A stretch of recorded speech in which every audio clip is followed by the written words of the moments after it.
षष्ठः पाठः धरित्री रक्षत। आज हम कौन सा पाठ पढ़ेंगे बच्चों? छठवां पाठ। कौन सा पाठ? हाँ, क्या नाम है उसका? रक्षत, धरित्री। हाँ, इसमें पाठ में हमारी धरती माता के बारे में बताया जाएगा आपको, ठीक है? हाँ, तो क्या कह रहे हैं कि धरती माता की क्या करो तुम? हाँ, अगर हम धरती माता की रक्षा नहीं करेंगे तो खुद ही हम संकट में आ जाएंगे, ठीक है? और अगर हमको संकट से बचना है तो क्या करना है? हाँ, धरती माता की रक्षा। देखो, इयं धरित्री, यह धरती। धरित्री मतलब धारण करने वाली, जो धारण करती है वही धरित्री होती है। तो हमको किसने धारण कर रखा है? धरती माता ने। तो यह धरती माता अस्माकं मातृस्वरूपा, यह हमारी माता के स्वरूप, माता के समान। मैं तो ये कहता हूँ यह हमारे माता से भी बढ़कर क्या? धरती माता हमारी माता से भी बढ़कर है। करें धरातले नद्याः पर्वताः वनानि अपि सन्ति। धरातल पर, धरती पर नदी, पर्वत, वन भी हैं। देखो, धरती पर कितनी नदियाँ बह रही हैं ना? हाँ, और कितने सारे पर्वत हैं कि नहीं? अरावली और हिमालय बहुत सारे हैं, ठीक है? और वनानी, बहुत सारे वने भी धरती पर ही हैं। सूर्यः चंद्रः पवनः जलम प्रकृति प्रदत्तानि सन्ति। देखो, सूर्य, चंद्र, पवन, वायु और जल, ये किसके द्वारा हमको प्राप्त हुए हैं? प्रकृति के द्वारा। किसके द्वारा? हाँ, प्रकृति के द्वारा हमको प्राप्त हो रखे हैं। करें इमानि अस्मान पोषयन्ति, ये हमारा क्या करते हैं? पोषण। इनके द्वारा हमारा पोषण किया जाता, हमको आवश्यक वस्तुओं की प्राप्ति होती। कि अगर वायु नहीं चलेगी तो क्या हम जीवित रह सकते हैं? क्या बिना पानी के हम जीवित रह सकते हैं? क्या बिना वनों के हम जीवित रह सकते हैं? नहीं रह सकते ना। वनों से बहुत सारी खाने की सामग्री हमको प्राप्त होती हैं। अगर वन है तो अच्छी तरह से स्वच्छ वायु भी हमको मिलती। यदि वन नहीं रहेंगे तो क्या स्वच्छ वायु मिल जाएगी? क्या अनेक प्रकार की जो खाने की वस्तुएं हैं, हमारे डेली के कामकाज की जो वस्तुएं हैं, वो हमको मिल सकेंगी? क्योंकि हम जो किताब पढ़ रहे हैं, हम जो कॉपी में लिखते हैं, वो कॉपी भी वनों के द्वारा ही हमको, हाँ, पेड़ों को काट कूट के जब कागज़ बना के तब कॉपी और ये किताब सब बनाई जाती हैं, तब इन पर छपाई वगैरह होती है। यहाँ तक कि इस पर लिखने वाली स्याही भी वहीं से हमको प्राप्त होती। हाँ, इसलिए क्या करना है? इन सब की रक्षा करना हमारा परम कर्तव्य। और इसीलिए कहा गया है कि इमानि अस्मान पोषयन्ति, इनसे हमारा क्या होता है? पोषण होता है। ये हमारा पोषण करते हैं, ठीक है? आगे कह रहे हैं मनुष्यः स्वार्थवशात् प्राकृतिक संसाधनानां दुरुपयोगम करोति। और लेकिन हम लोग क्या करते हैं? अपने स्वार्थ के बस से, अपने स्वार्थ के लिए ये जो प्राकृतिक संसाधन हैं, क्या क्या? वन हो गए, ठीक है? नदी हो गई, पहाड़ हो गए, पर्वत पहाड़ एक ही बात है ना? वायु हो गई, इन सब का क्या करते हैं हम? जल हो गया, अपने स्वार्थ के अनुसार, और इसको प्रयोग में ले रहे हैं। अब ये नहीं देख रहे कि इसका प्रयोग अच्छे में कर रहे हैं या हम गलत कर रहे हैं, ठीक है? अच्छा, अच्छे में अगर हम प्रयोग कर रहे हैं तो वो तो सार्थक है, लेकिन अच्छे में प्रयोग नहीं कर रहे, उसका दुरुपयोग कर रहे हैं, फालतू में बिगाड़ रहे हैं इनको, तो वो गलत है या सही है? तो इसलिए प्राकृतिक संसाधन जितने भी हैं उनका प्रयोग हमेशा अच्छे में किया जाना, कभी भी उनका दुरुपयोग नहीं किया जाना हमेशा अच्छी तरह से उनका उपयोग में लिया जाना। हाँ, करें क्रमेण एतानि संसाधनानि विनष्टानि दूषितानि च भविष्यन्ति। करें क्रम से ही ये जितने भी संसाधन बताए गए हैं वो क्या हो जाएंगे, विनिष्टानि दूषितानि च भविष्यन्ति, नष्ट हो जाएंगे और दूषित हो जाएंगे। यदि हम इसी तरह से इनका दुरुपयोग करते रहे तो क्या होगा, ये नष्ट हो जाएंगे और दूषित हो जाएंगे, ख़त्म हो जाएंगे, खराब हो जाएंगे, हमारे उपयोग के लायक नहीं रहेंगे। और जब ये हमारे उपयोग के लायक नहीं रहेंगे तो हमारा हम अपना जीवन जी सकते हैं बिना इनके? तो जैसे ही ये ख़त्म हुए समझ लो हमारा जीवन भी ख़त्म हो। इसलिए हमको क्या करना चाहिए, हाँ, इनकी रक्षा करनी चाहिए। ये जितने भी संसाधन हैं उतना ही प्रयोग में लो जितनी हमको आवश्यकता। हाँ, इनका कभी दुरुपयोग नहीं करना। हाँ, करें अधुना विश्वस्य वर्धमाना जनसंख्या शोचनीया। करें आज के समय में विश्व में बढ़ने वाली जो जनसंख्या है वह शोचनीय है। विश्व की जनसंख्या आज के समय में बहुत बढ़ रही। अब विश्व का तो छोड़ो, तुमको पता है हमारा भारत जनसंख्या में सबसे आगे है। विश्व में सबसे नंबर 1 पर कौन सा देश है जनसंख्या में? पहले था चीन और अब हो गया, हाँ, पहले चीन था, भारत दूसरे नंबर पर था, अब चीन दूसरे नंबर पर आ गया और भारत। तो ये जो समस्या है ये सोचनीय है कि नहीं भाई? देखो हमारे पास में साधन तो हैं 50 आदमी के, लेकिन व्यक्ति कितने हैं हमारे पास में? 100। तो क्या 50 आदमियों के साधन के द्वारा 100 आदमियों का हम भरण पोषण कर सकते हैं?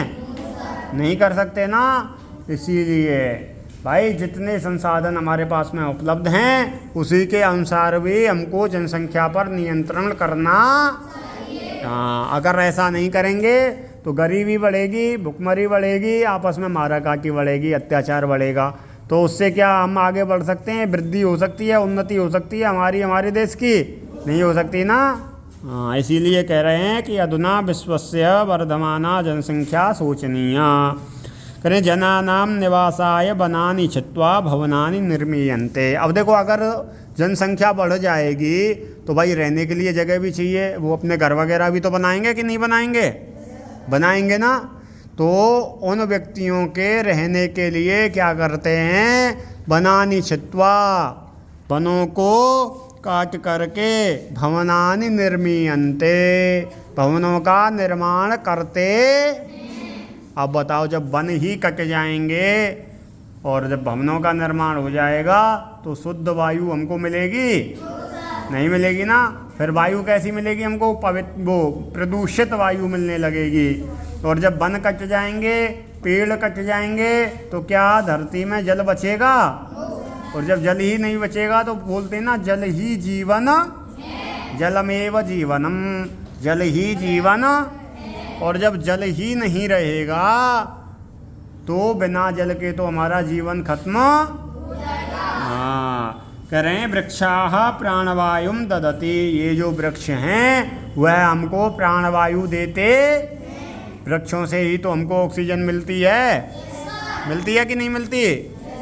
हाँ, तो इसीलिए कह रहे हैं इन वृक्षों के द्वारा हमको प्राणवायु मिलती।